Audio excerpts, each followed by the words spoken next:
Dear friends, Radhe Radhe. વાંચન એ મારો શોખ. વાંચેલું લખવું અને તેને વારંવાર વાંચવું તે પણ મારો શોખ. એવી 8 સમજણ જે તમારી અને મારી નાણાકીય માનસિકતાને બદલી શકે છે. 1. રૂપિયો આવવાથી માણસનો મૂળ સ્વભાવ નથી બદલાતો, ઉલટું એ મેગ્નિફાય થાય છે. એ ઉદારતા હોય કે લોભ, કરુણા હોય કે ઘમંડ, પરંતુ જે કાંઈ અંદર પડ્યું હોય, રૂપિયો એને બહાર લાવે છે. 2. સંપત્તિનો ખરો માપદંડ સમય અને શાંતિ છે, કરન્સી નહીં. જો તમારા નાણાં સમય, શાંતિ કે સલામતીનું નિર્માણ કરી શકે તો જ એને સંપત્તિ કહી શકાય. 3.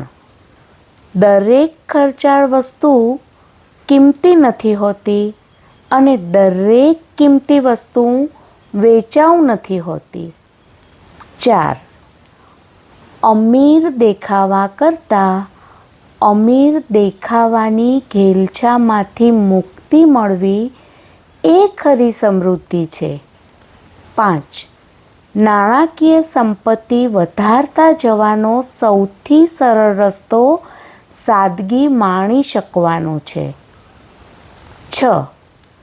જો તમારો એકમાત્ર ઉદ્દેશ નાણાં કમાવવાનો હશે તો તમને સંતોષ ક્યારેય નહીં થાય, કારણ કે માનવીય ઈચ્છાઓ અનંત છે અને ઈચ્છાઓની સરખામણીમાં આવક હંમેશા ઓછી જ રહેવાની.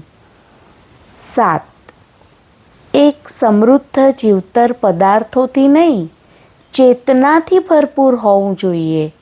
જો તમારી આસપાસ સજીવો કરતાં પદાર્થ વધતા જશે તો માનસિક અસ્વસ્થતા પણ વધતી જશે. 8. નાણાં આવવાથી સાર્થકતા નથી વધતી, પણ એ વાત દરેકને નાણાં આવ્યા પછી જ સમજાય છે. રાધે રાધે.